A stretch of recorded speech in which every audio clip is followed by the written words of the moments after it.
definitely gonna eat this cork.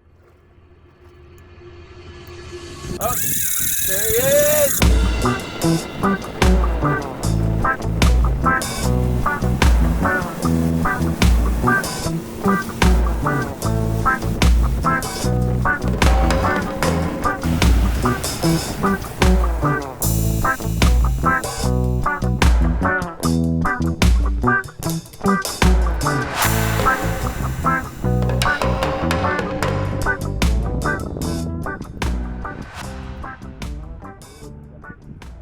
Alright boys, we're out here tarpon fishing this morning.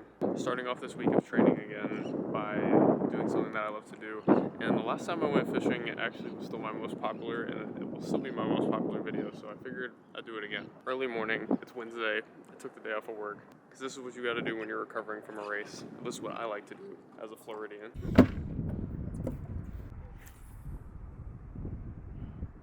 We're back out here again with fishing extraordinaire Tampa Bay guide, Raymond Culver.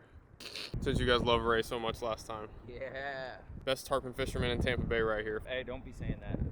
Rod tip under. No. Do not turn the rod.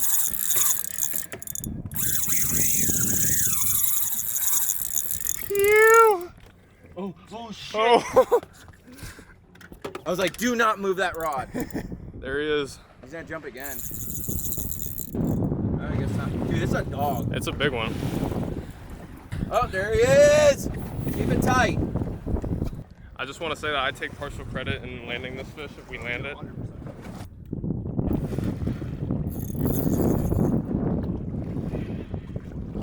Yes, sir. You might be done. Never mind. Yeah. Oh. Oh. Nope. Still not done. Oh my god, this is a giant. Under the boat. Rod tip under the boat.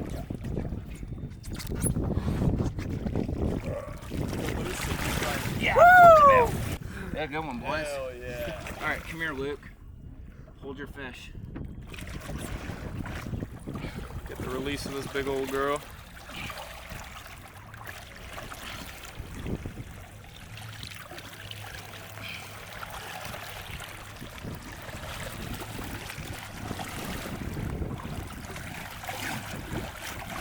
There we go.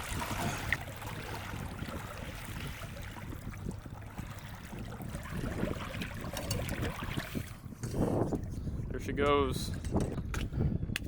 Unreal. Absolutely unreal. We're only like an hour into fishing. First fish in the boat. We're actually 1 for 3. We've missed a couple of other ones too, but we won't get to that. Yeah, this is probably a 120. This might be harder than running a marathon, I'm not even gonna lie.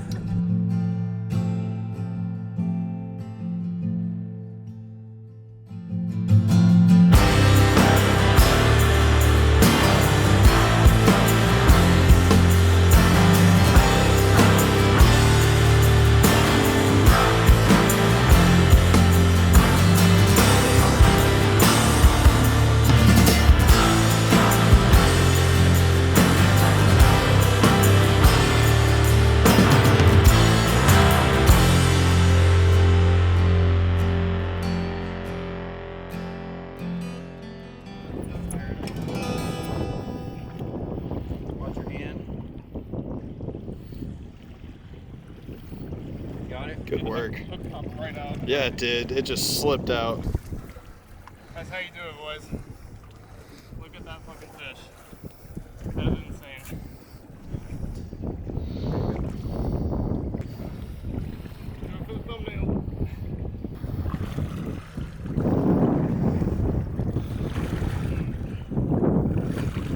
Is he fighting you? Yeah.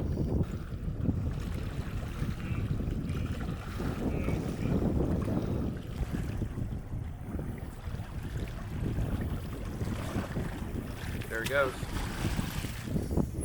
Woo! Holy shit. Let's go. There we go. Alright boys, Captain Ray lost the last one. Oh shit. Alright, Cap's gonna fight this one. I'm still like speechless off of that one fish. And I'm also running out of camera battery, so I don't want my camera to die. I'm gonna just stay out here, see how many more we can get, honestly. It's about, what time is it, like 9 o'clock? Yeah. 2 for 5 by 9 o'clock. If you don't know anything about tarpon fishing, that is a hell of a morning. So we're just gonna kick it out here, see what we can do.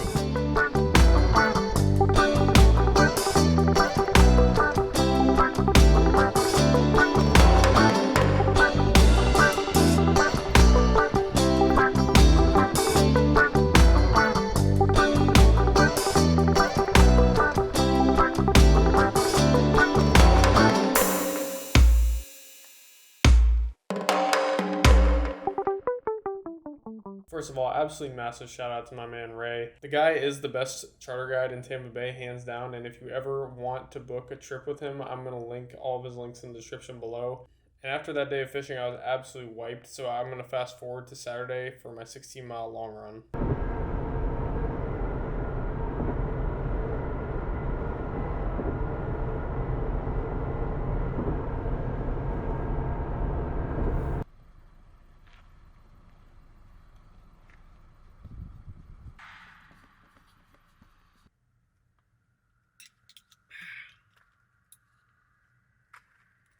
6 a.m. Saturday morning. So I can't recommend enough driving out to a new long run spot. Wanted to get up early for once, get out of my comfort zone a little bit. Also, take like a 30 or 40 minute drive out to a long run spot one morning. Force yourself to get up earlier, because honestly it'll benefit you more than detract from your long run. You'll get a chance to eat something beforehand and have time for it to digest a little bit.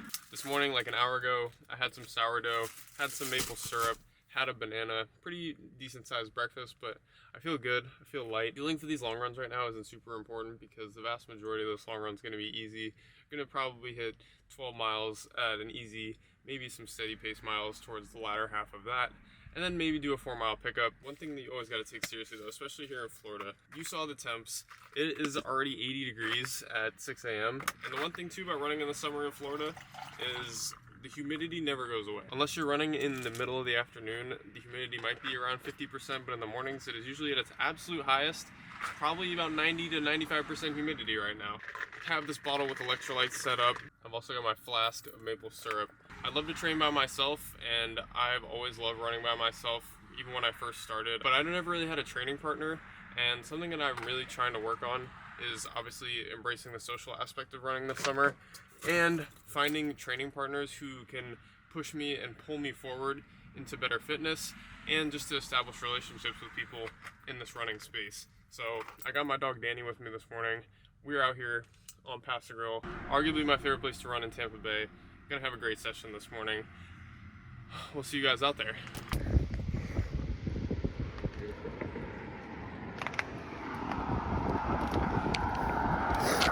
Sometimes it's hard to film while you're running.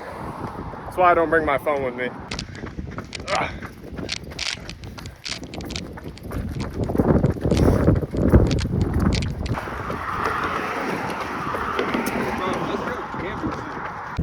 Dude, it is hot.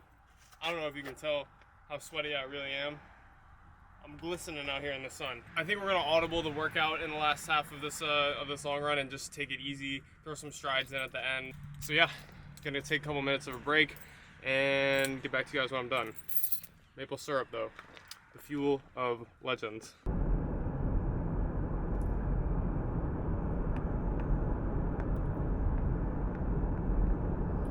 So to finish this run, we did one final full stride out up this bridge, which is almost 400 meters. That was really tough. The sun had really started to come out. It started to heat up significantly. We did still execute sort of like a steady pace pickup in the last 4 miles or so, averaging around a 750 per mile pace. But yeah, that one really cooked me. I'm not gonna lie. It cooked me so hard that I had to go home and take a nap because you can see I'm still looking pretty cozy right now.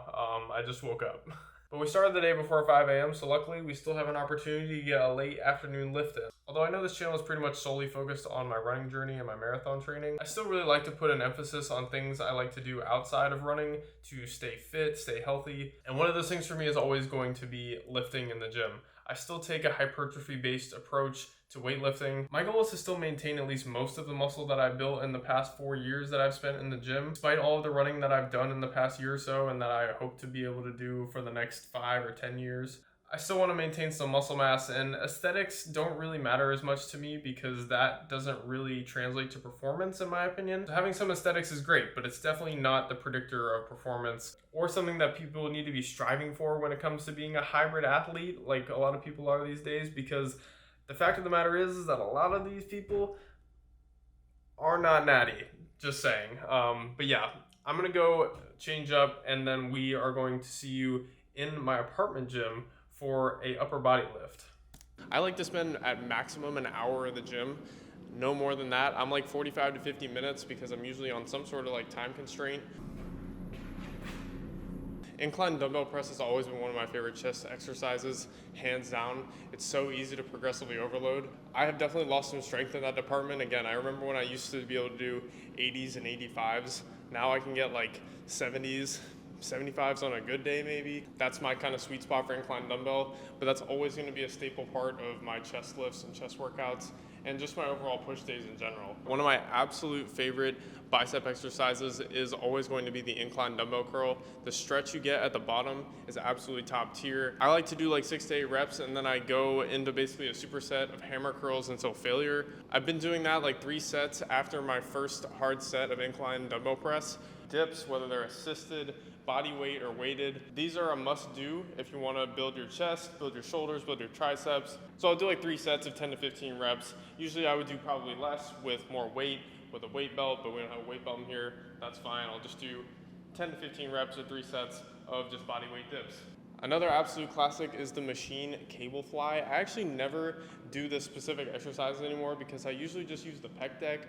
I might start doing these again because this feels really good. It can just be hard to get both of the cables on one machine at one time at the gym that I go to, and probably a lot of the gyms that people go to, so use these if you have time. After that, I'll go into rope tricep pushdowns. I feel like these are pretty self-explanatory.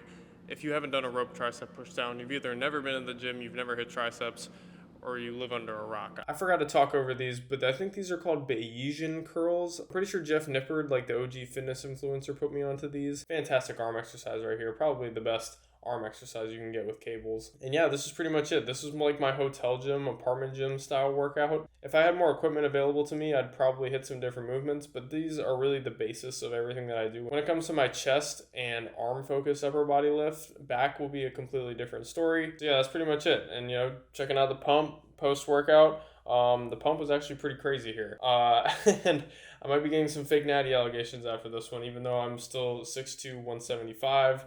And I still don't know how to flex, obviously. My thoughts were post-race, I wanted to take a little bit of time off, but also still be able to maintain and just kind of like protect the fitness that I had just built. So I told myself I was taking myself away from structured training for at least a month.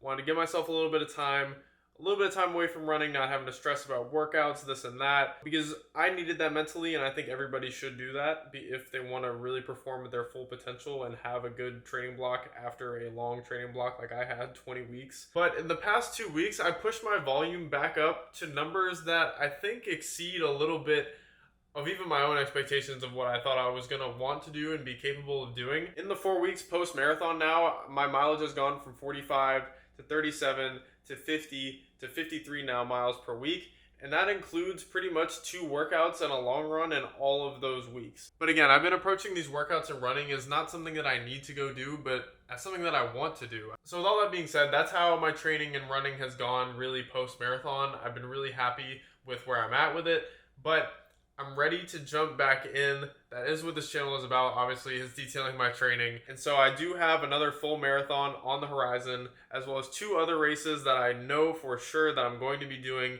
in the build up towards that marathon. So my goals this summer, like many people's, are to improve my top end speed and my speed in the shorter distances like the 5K and the 10K. I have never raced a 10K in my entire life, so you may know where I'm going with this. On September 20th, I will be racing my first ever 10K. I don't have a goal time for it set yet because I'm going to sort of feel out paces in training And also, it's going to be pretty dang hot here in Florida in September. It's going to be the PB&J 10K in St. Pete, Florida. I'm excited to do a race in my hometown too. I think it's going to be really fun. So I'm really excited for that one. My first ever 10K. I raced a couple of 5Ks earlier in the year. So the PB&J 10K will be my first real race of the fall racing season, even though September in Florida is basically still the summertime. 3 short weeks after this 10K will be the Pensacola Half Marathon. I'm super excited for this race because if you didn't already know, if you haven't already watched the video, my first ever half marathon race was in Pensacola Beach. I made a video on it. I won the race in a 1:26. Obviously not that crazy of a time, but I made a video, so go check it out if you haven't. And this is definitely a way more competitive race. I think the winner of this race won in a 1:12 last year. Obviously, I don't think I'm going to have any chance of winning this one, but it's going to be cool to stick my neck out and actually compete in a half marathon and maybe get the chance to run with some people who are much more experienced and better runners than me. And it happens to line up really well in this schedule of races because it's only 7 weeks out from what is going to be my peak marathon race, the Philly Marathon, on November 23rd. I'm actually really excited to race Philly. I haven't obviously done any of these like big city races. My first 2 marathons have been relatively small town, but Philly is almost like a big city race. It's almost on New York, Boston levels of course support. Now Philly isn't the flattest course, you know, there are some hills to it. I think it has an elevation gain of around 750 feet, which is less than the previous marathon that I just did. But I think that if I have a good summer of training, a consistent summer of training, the fitness that I built in the first half of the year compounded with this next training block. So I would say my B goal in this race is to PR, and my A goal in the Philly Marathon is to BQ, without a doubt. I'm throwing the conservative approach out the window for this race. I'm going to full send the Philly Marathon no matter what, because I think now that I've ran 2 marathons, I have enough experience to really be able to confidently shoot my shot and just go for it in a way that I've never done before. In my first marathon, I fully sent it because I didn't really know what to expect. The second one, I knew what to expect, went out a little conservative, and was still able to achieve the negative split that I wanted. Now I think I've gained enough experience to be able to go out and earn my Boston qualifying time at the Philly Marathon in 2025. And I'm so stoked to be able to share now my 3rd marathon block with you all. Thank you so much to anyone and everyone who has liked, subscribed, supported on my first block and throughout this journey so far. I really appreciate you, and I cannot wait to take you throughout the summer of training. Thank you all for watching, and I will see you in the next video. Peace out.